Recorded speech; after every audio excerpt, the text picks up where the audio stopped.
Pernyataan yang menyebut TNI seperti gerombolan. Ini jadi dasar menghentikan laporan terhadap Effendi ke Mahkamah Kehormatan Dewan. Apakah setelah ini dihentikan laporannya, polemik pernyataan Effendi Simbolon ini akan benar-benar selesai? Kita masih membahas bersama dengan Ketua Gerakan Penerus Perjuangan Kemerdekaan yang juga sekaligus pelapor Effendi ke MKAD, ini Pak Bernard Denambang, bersama juga Direktur Riset Setara Institut Mas Ismail Hassani. Mas Ismail, silakan dilanjutkan tadi. Jadi ada beberapa poin pasca ini kemudian diselesaikan kasusnya, artinya seharusnya kegaduhannya tidak berlanjut. Ya, saya kira Mbak Livia, saya semangat kritiknya ya, apa yang disampaikan oleh Pak Effendi Simbolon. Tetapi saya juga memahami lah, namanya ruang publik ya, respon semacam ini sangat wajar muncul kemudian. Tetapi memang setelah proses permaafan dan yang bersangkutan juga atas nama TNI ya, mewakili TNI kemudian juga menerima maaf, dan itu juga yang dituntut oleh Pak Bernard dan kawan-kawan ya, terkait dengan pengaduannya ke MKD, dan itu sudah dipenuhi. Jadi tidak perlu dilanjutkan.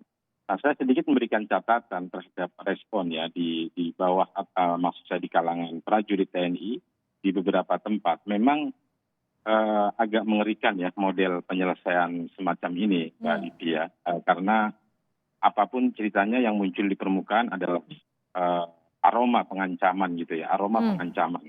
Dan ini tentu tidak dapat dibenarkan bahwa di satu sisi Pak ASAD misalnya memaklumi luka hati jumlah prajurit, tetapi cara merespon yang demikian juga perlu kita catat. Dan setidaknya saya mencatat ada dua peristiwa semacam ini ya. Jadi kalau kemudian pola respons TNI terhadap kritik masyarakat, terhadap kritik DPR misalnya adalah seperti ini, tentu itu tidak konstruktif justru bagi TNI itu sendiri.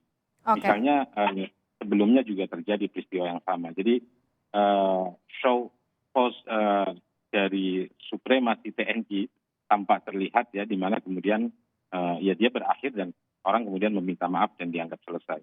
Lagi ini kan agak berbahaya ya menurut saya. Jadi ke depan saya kira satu pembelajaran penting adalah kita komunikasi menjadi bagian penting untuk kita pedomani semua pihak. Oke, saya ke Pak Bernard. Pak Bernard, karena sekarang kasusnya juga sudah ditutup oleh MKD, sudah ada permintaan maaf dan juga sudah dimaafkan juga oleh Kasat. Polemik yang kemudian menimbulkan kegaduhan di tubuh TNI ini seharusnya juga sudah disudahi begitu. Anda setuju dengan ini?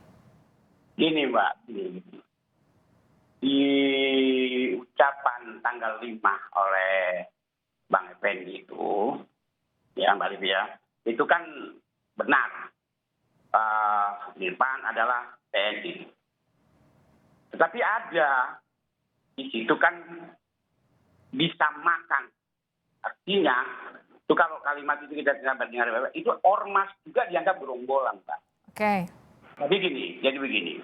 Di Indonesia ini ada 512.000 orang. Tapi karena yang jelas ya bahwa saat duduk itu kemarin itu dengan Panglima, jadi kita tekankan ya. Nah, saya ketua umum salah satu organisasi, yaitu Generasi Muda Penerus Perjuangan Kemerdekaan. Saya tadi Mbak belum meeting gerakan salah. Generasi Muda Penerus Perjuangan Kemerdekaan. Nah, ini salah satu dari 512.000. Di kami teman-teman ormas juga kemarin, seperti tadi ada perwakilan ormas juga mengatakan, itu ya belum ada ormas, tidak ada Pak Effendi mengucapkan. Jadi ini maksud saya begini Mbak, begini.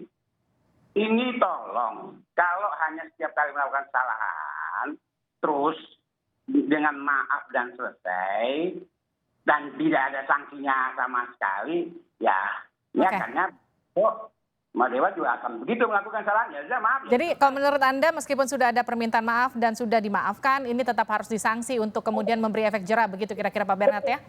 Baik. Benar. Itu adalah sikap moral. Baik.